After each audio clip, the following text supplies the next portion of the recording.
Hello everybody, welcome to iExamBee's Legal Beat. This is Amrita, your law faculty here at iExamBee. In this video today we are going to discuss about IBPS SO law exam preparation. आज के इस video में मैं आपको बताने वाली हूँ that how you have to approach the law syllabus, that is the professional knowledge section for this examination. But इस वीडियो में मैं आप लोगों के साथ एग्जाम पैटर्न डिस्कस नहीं करूंगी, बट आपका प्रेपरेशन में क्या अप्रोच होना चाहिए. Everybody knows the exam pattern, but even the syllabus you people can decide, yes, these can be the important acts, and the list is a very large number of acts you must have definitely gathered for studying law. But have you noticed that the number of MCQs is so very limited? जब questions इतने कम पूछे जाने वाले हैं, laws इतने सारे हैं, तो उसके लिए आपको किस तरीके से इसे अप्रोच करना है ये बहुत ज़्यादा इंपॉर्टेंट हो जाता है. And here lies the difference. इसलिए मैं आप लोगों को रिक्वेस्ट करूंगी कि इस वीडियो को एंड तक देखें एंड अपने प्रिपरेशन को चेक करें. You might be in the middle of your preparation, preparing for prelims as well as mains. So according to that, I would suggest you all to check your preparation for the law syllabus as well. And yes, of course, welcome to iExamBee's Legal Bee. Don't forget to subscribe to our YouTube channel and stay updated with all such kind of videos. If you have any queries, you can reach out to us by any of the following methods that are mentioned over here: email, phone call, or you can also visit our website iexambee.com and write in the comment section of this video. Now, what is this divide and rule policy? आप लोग सोच रहे होंगे कि अंग्रेजों की divide and rule policy हमें क्या करनी है यहाँ पे. ये बहुत ज्यादा इंपॉर्टेंट पॉलिसी है friends. This is very very important. That is the reason that they could lead us for 200 years all together.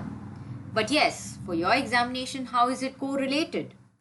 अगर आप अपने सिलेबस को डिवाइड करोगे तो ही आप उस पर रूल कर सकते हो, उस पर मास्टरी ला सकते हो. And until and unless you are master of your syllabus, you cannot crack the competitive examination. So when you are mastering your syllabus, does it mean that you have to thoroughly prepare each and every corner of the syllabus? Is it really possible? इतने सारे loss को पढ़ लेना and याद रखना. तो आपको क्या स्मार्ट वर्क करना होगा यहाँ पे. डिवाइड एंड रूल पॉलिसी का मतलब ये है कि आपको अपने सिलेबस को डिवाइड करना होगा कुछ ऐसे पार्ट्स में ताकि वो आपके लिए डुएबल बन जाए, ना कि आप पे बर्डन सम सिलेबस बन के अटैक करना शुरू हो जाए. I hope you are now understanding the linkage of this divide and rule policy and your exam preparation. Don't forget you are preparing for a competitive examination. The syllabus that you have for law can be divided into 3 parts. First part can be your core section. What do I mean by the core section? जो इस examination से एकदम directly relate करता है, link करता है. The next part is the basic laws, जो आपको पता ही होने चाहिए being an LLB graduate, and others. Miscellaneous एक एरिया होता है, you can understand it like that. सारे एक्ट्स में भी आप miscellaneous सेक्शन देखते हो, तो ये आपकी प्रायोरिटी बताएगा कि आपको कौन से एरियाज को, कौन से पार्ट्स को कितनी प्रायोरिटी देनी है. So that's why you have to divide the entire syllabus into 3 parts. Now we can understand the core section. In the core section, we have all the areas that are relating to banking sector, of course. Banking regulation, compliance and legal aspects, क्योंकि ये practically आपको काम में आने वाला है जब आप एक लॉ ऑफिसर बन के अपॉइंट हो जाएंगे. सो डेफिनेटली आप वहां से MCQs एक्सपेक्ट कर सकते हैं. Negotiable instruments act, FEMA, prevention of money laundering act, limitation act. Of course you are going to file suits, you are going to draft suits, so you should know the limitation. SARFAESI Act is directly related to the banking ombudsman scheme. Laws and actions will directly linked to the banking sector. For example, RBI Act. ये जो laws directly banking sector से related है. Consumer Protection Act भी काफी ज्यादा important हो जाता है. It forms a part of the core. Right to Information Act also forms a part of the core. You may think that RTI Act क्यों important है.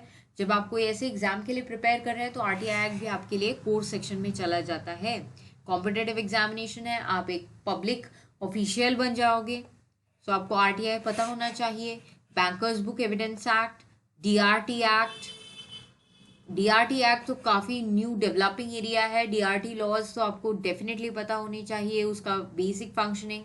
So all these areas constitute the core section for you, and definitely you have to focus on this. This is very important for you.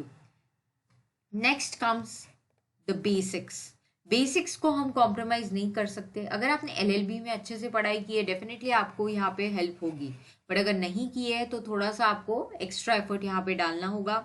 You can divide the topics and see that कौन से areas आपके अच्छे हैं. For example, अगर आपका constitution already अच्छा है, so it is well and good. Constitution of India से भी काफ़ी क्वेश्चंस आते हैं. प्रीवियस ईयर पेपर्स आप लोग देखिए, मैं सजेस्ट करूँगी आपको, उसके हिसाब से ही मैंने ये सिलेबस को डिवाइड किया है basically. Contract act, specific relief act, all these are the basics. Suppose अगर आपने स्पेसिफिक रिलीफ कभी नहीं पढ़ा तो आप उसको थोड़ा ज़्यादा टाइम डिवोट कर सकते हैं. Transfer of property act, criminal law, CrPC, IPC, basic IPC important है, evidence act, partnership and LLP, company law. So all these basic things.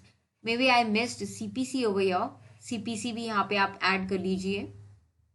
सो ये आपका बेसिक है. आप ऐसा नहीं कह सकते कि सीपीसी से क्वेश्चन कैसे आ गए, ये तो आपका बेसिक है, तो डेफिनेटली आपको ये पढ़ना ही होगा.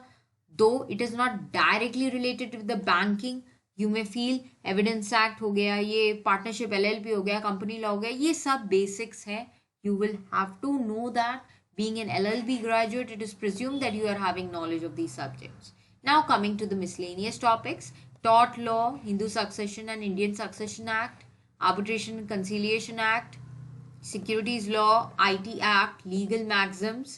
ये जो एरियाज हैं ये अदर सेक्शन में जा रहे हैं, तो ऐसा नहीं है कि आपको इनको इग्नोर करना है. इनसे कुछ ना कुछ एक हाथ दो क्वेश्चंस हर बार आए हैं पेपर्स में, सो इनको भी आपने पढ़ के जाना है. बिकॉज अगर प्रीवियस ईयर पेपर्स में क्वेश्चंस आए हैं, सो फिर उन टॉपिक्स को कहीं ना कहीं वेटेज दिया गया है, सो वो हम ब्लाइंडली स्किप नहीं कर सकते. बट डेफिनेटली हम हमारा टाइम अलॉटमेंट उस हिसाब से कर सकते हैं. एंड आपको इस लॉ सिलेबस को अप्रोच करने के लिए एक सिस्टमैटिक तरीका अपनाना ही होगा. You can not do each and every thing and you cannot do everything at the same time. Remember that. So this can be a good method for you to divide the syllabus and rule over it. So this is what is I can suggest all of you for your preparation. All the best for your preparation. If you have any queries, do reach out to us and prepare 50% faster with us at iExamBee.